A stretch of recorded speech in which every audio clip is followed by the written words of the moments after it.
that I would have studied the scriptures as a good religious person, probably of the Jewish faith at that time was. And that I would have known these things. But more often than not, I find myself in that exact same place as Cleopas and his friend.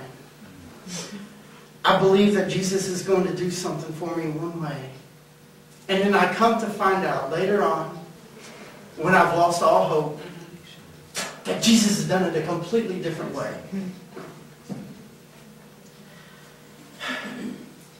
And I'm beginning to realize that oftentimes, more times than not, Jesus continually reveals himself in the same exact way that he did to Cleopas and his friends. And that's through the sharing of the bread. As many of y'all may know, there was this point in time where Jesus and his disciples went up into this upper room. And as they were there, Jesus took the bread, blessed it, and broke it, and said, every time you do this, do so in remembrance of me.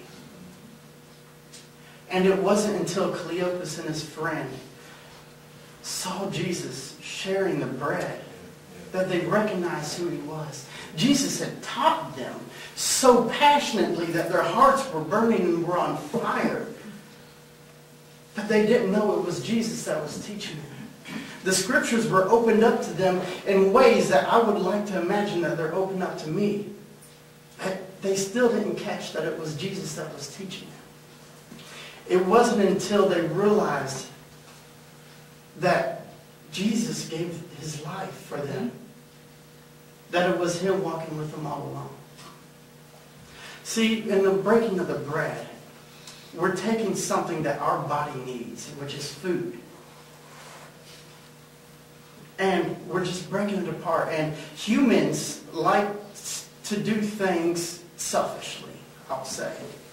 We like to think of ourselves, and whenever we can help somebody else out, it's always kind of a challenge to do.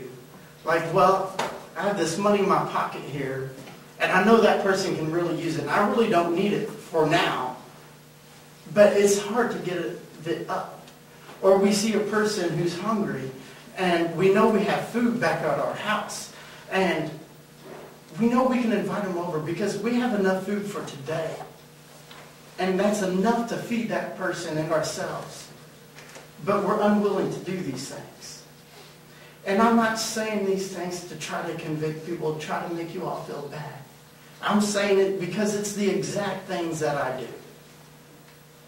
That I drive down the exit and I always see this man out there standing, will work for food, or, Army veteran who, just needs a job, or, can you hand me some cash, or whatever it is. And I'm always just kind of turning my head. I'm turning down my gospel music.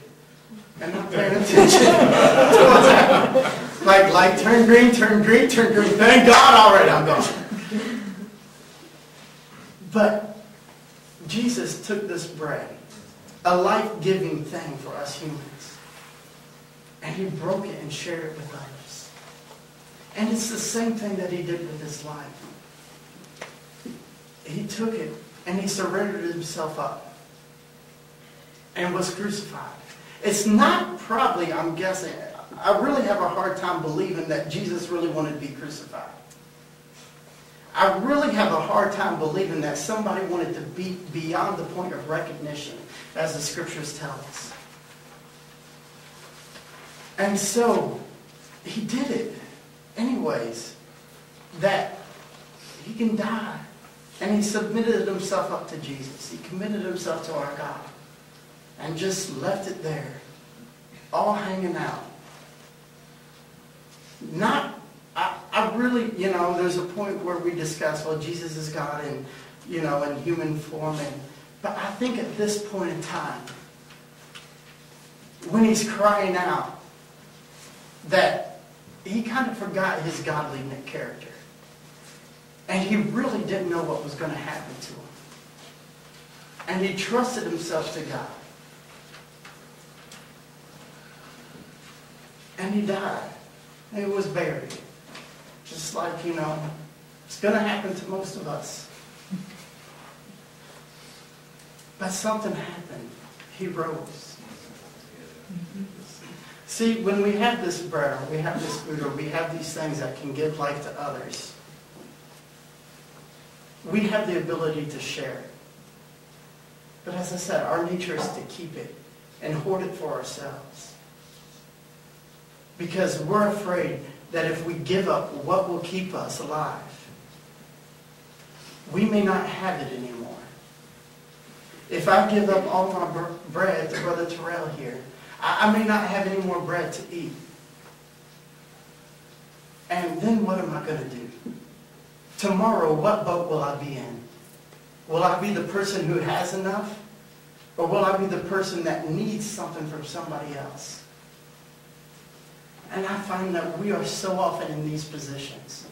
That we are so often the people that we really need something from somebody else. And we're just afraid to admit it.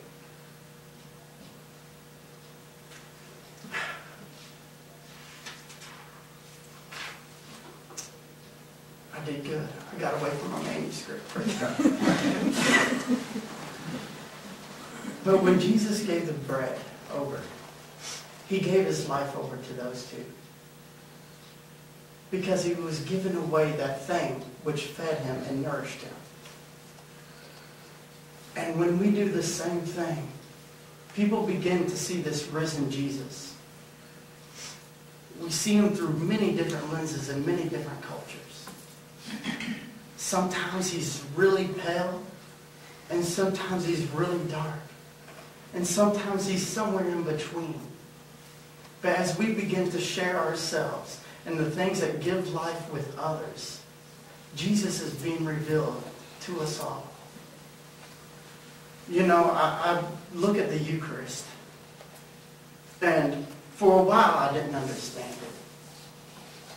But I began to realize that every time we take the Eucharist, every time we celebrate the Lord's Supper, we are enacting this event over and over and over. We are enacting this event of giving life to others over and over and over without the knowledge of, will we have something tomorrow?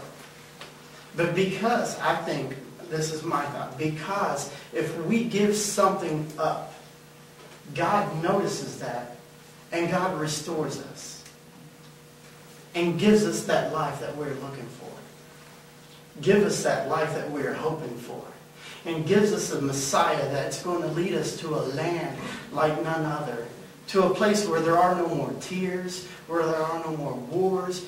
To a place where we're just, in the prophet Isaiah, he speaks that there will be a time when there's war no more. And that plowshares or that swords are beaten into plowshares. And that's the place where Jesus has taken us. To a place where there is no more war. To a place where there's just complete and utter peace. A place where all the things that we have hoped for have come true and have come to fruition. So as we come to a close today, I want to challenge myself and all of you all in this room to share life with others. To be willing to give away those things that we need so dearly to survive.